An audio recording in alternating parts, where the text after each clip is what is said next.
Now go into the first prepared speech section, CC1. Our first speaker is Manan. Before I introduce Manan, I'd like to say that Toastmasters is a wonderful forum for meeting diverse people.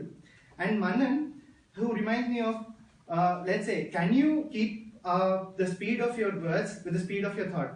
Or I don't know, but I can't do that properly. But let me welcome Manan, who can do this speed of thought and speed of words much better.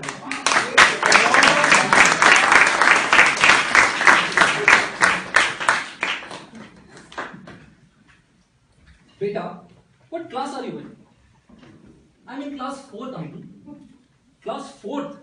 I thought you must be in class 1 or something. No problem, son. Drink a lot of Complan and a lot of jumping. Now, being the shortest kid in the class for a very long time, such advices came more often than not. People change, situations change, but what didn't really change is people being able to comprehend or guess my age. Now, this happened many years back. What happened earlier today was, as I was walking to office, suddenly a ball hit me. Ouch. Now, it wasn't the ball that hurt, but it was what came after. Uncle, can you please pass on the ball? Uncle, maybe you're talking to him. Me? No way. So, I was left to ponder, how did life move on so fast? And all the people laughing, I'm sure this has happened to each one of you. So, Toastmaster of the day, Madam President, fellow Toastmasters and dear guests, I am Manan Chandna and I will try to summarize and share my life journey with all of you. I was born and brought up in this small town called Wardha near Nagpur. Now, a couple of fun facts about my place. Fact number 1, Gandhiji lived here for a few years and his values are still inculcated in the way of life. Fact number 2, that since Gandhi lived here, it is a dry city. That means no access to the elixir of life. Let's celebrate that we all are in Bangalore. Yeah. So, growing up, I was always this innocent kid. All the younger siblings, can we have a show of hands? Younger siblings? Yeah. So all the younger siblings would kind of agree, we look up to our elder siblings, how much ever we fight with them. And the same was the case with me. My brother was just smart enough to realize this. So I ended up doing anything and everything that he asked me to.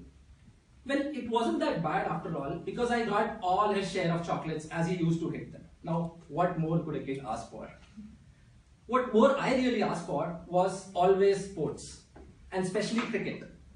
This game was my passion, my fascination, my religion, my everything. So much so that I would pray more often for Sachin Tendulkar to score a century than for me to do well in exams.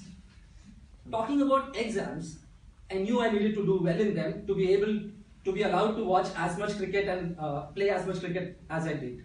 And I did just that. I scored decently well, but never the topper. Never, ever. Never like Priya. Yeah? But what I rather excelled at was public speaking, debates, drama, sports, chess, and especially cricket. So now, as my passion for this game grew, so did my desire of becoming an international cricketer. I mean, most of us wanted to be it at some point of our lives. Yeah. So, but sadly, what didn't grow was my body frame. And it hardly helped that I wanted to be a fast bowler. Those taller, stronger kids could bowl so much faster. Those monsters. Yeah. But since class 10th drew near, I had to now take an alternate career decision. Now, about my family. My family is a family of chartered accountants and mathematicians. I just wanted to be different. Little did I know that in the quest of being different, I would end up being the most common youth in India. Software engineer and MBA. I bet you agree. And all of this, the whole journey started with a rat race to enter IIT in Kota, Rajasthan. Yeah. And see, I've always been kind of a team player rather than a single player. And that's why I guess I entered VIT and not IIT. Bad jokes apart. 4 years of amazing fun at VIT and great friendships later, I was suddenly faced with another monster, this treasure hunt called campus placements. And that's where I entered into this city of my elixir, Bangalore, with my first job with Schneider Electric, which lasted about 2 years. Again, great learnings, first flavors of corporate life. But suddenly now this rat race had transformed into a much bigger cat race. And After which I kind of landed in Shillong, which is a beautiful city, the abode of clouds, I call it. And several other mad races and complex mazes later, I am with you, all of you here at Bosch. The 13 years that I've stayed away from home, it's been a mesmerizing journey. I have stayed in 4 culturally different states across India. Across continents, I've stayed in France and Germany, and I've also visited 9 other countries there. What I can definitely say is that I've made some beautiful friends, but none like my best friend, dear Murphy. Like the meeting room not being available on the day of my Toastmasters speech, from me missing out on percentiles by 1/10 of a point to almost meeting with a serious accident on the day of my IM interview. I have seen it all, believe me. And Mr. Murphy has been always with me. They say, when the going gets tough, the tough get going. Well, in my case, I make the going tough and then get going. All my bosses would agree, including Lisa. So, since we are talking about movies, I recall this from my favorite movie, Harry Potter. Albus Dumbledore said to Harry, "It's not the choices that we make, Harry, that define who we are. It's the choices that we define far better than our capabilities."